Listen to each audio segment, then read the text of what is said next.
देखिए SC ST का जो आंकड़ा है और OBC का भी आंकड़ा है वो अपने आप में बताता है कि इन लोगों का प्रतिनिधित्व इन समाजों के जनसंख्या के अनुपात में होना चाहिए। जैसे शेड्यूल कास्ट का सेंट्रल विश्वविद्यालयों में 15% होना चाहिए, शेड्यूल ट्राइब का 7.5 होना चाहिए और OBC का 27 होना चाहिए। तो अगर हम रिप्रेजेंटेशन देख रहे हैं तो उसके अंदर आपको 3%, 2% रिजर्वेशन मिला हुआ है।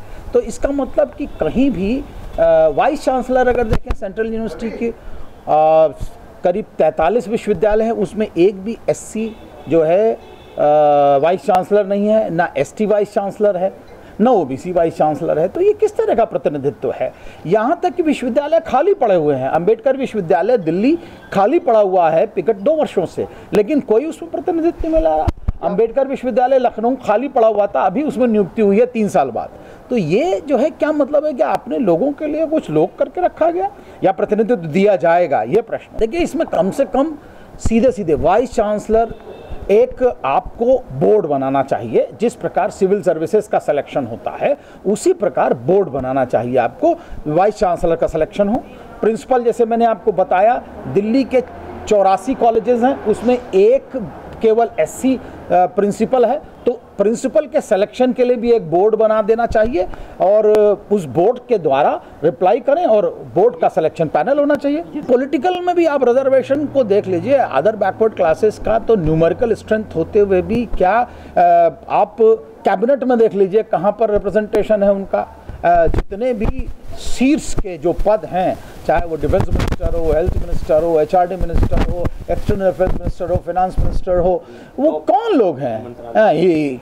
होम मिनिस्टर कौन है? कहीं भी आपको SC ST OBC, वो तो SC के लिए रिजर्व है एम्पावरमेंट एंड जस्टिस मिनिस्टर, तो वो तो रहेगा ही रहेगा।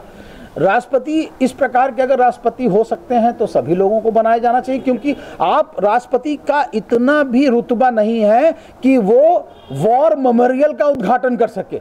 जबकि ये कहा जाता है कि राष्ट्रपति हमारी तीनों विंगों का शीर्षस्थ अधिकार रखता है और वो वॉर मेमोरियल नहीं कर रहा है। 3 जो अंगों की मीटिंग हुई कल प्राइम मिनिस्टर ने ली है, इस प्रकार का अधिकार तो फिर कहाँ है प्रेसिडेंट का अधिकार?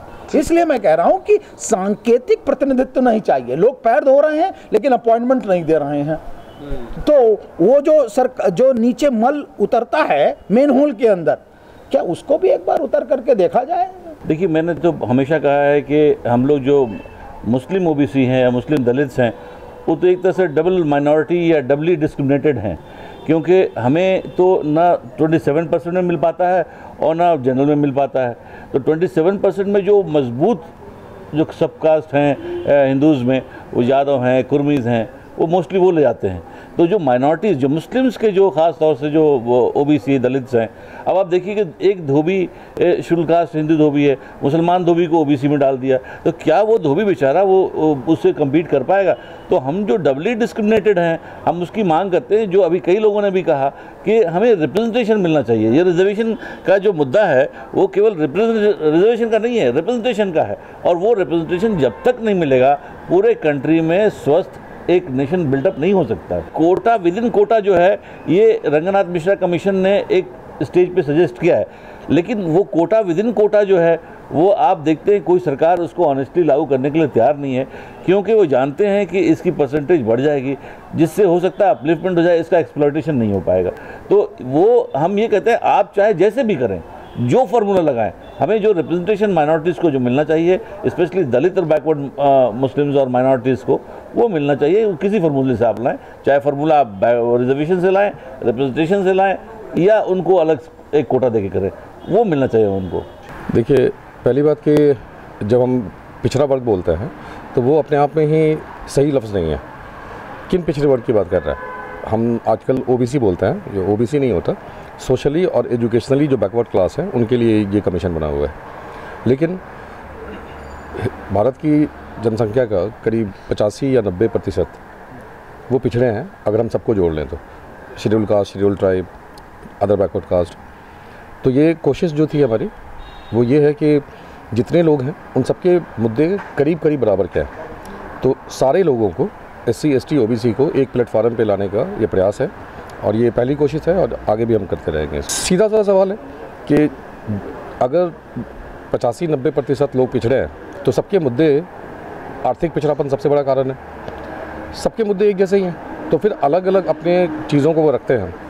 अपने अपने हक की लड़ाई अगर अपने अपने खेमे में लड़ते रहेंगे तो शायद बहुत आसानी से नहीं मिलेगा, लेकिन अगर इकट्ठे होकर लड़ेंगे, इकट्ठे होकर अपनी बात अगर रखेंगे तो जाहिर है कि डेमोक्रेसी है और फिर जहाँ बहुमत होता है तो उसकी आवाज़ सुनी जाती है।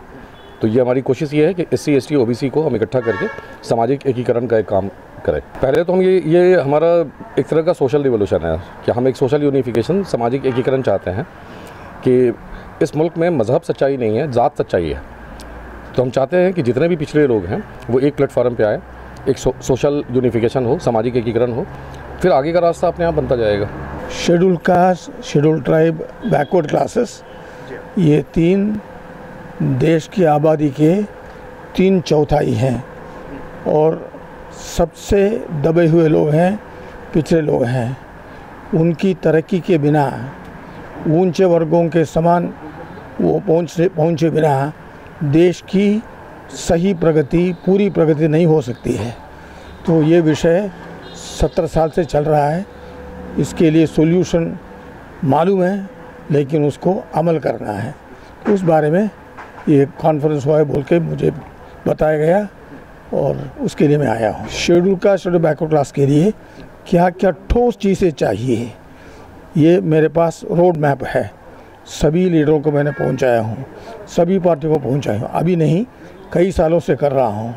उनसे थोड़ा थोड़ा हुआ है, बहुत अभी बचे हैं। तो मैं जो असेंबल लोग हैं उनको ये बताऊंगा ये क्या क्या चीज़ें हैं, उनमें कौन कौन से दिल्ली गवर्नमेंट कर सकते हैं, कौन कौन से केंद्र गवर्नमेंट करना है, केंद्र गवर्नमेंट से कैसे करवाना है, और स्टेट गवर्नमेंट के ज़िम्मे में जो है वो कैसे करना है, ये मैं बताऊंगा। मेरा अनुभव इस क्षेत्र में 70 साल से ज़्यादा है।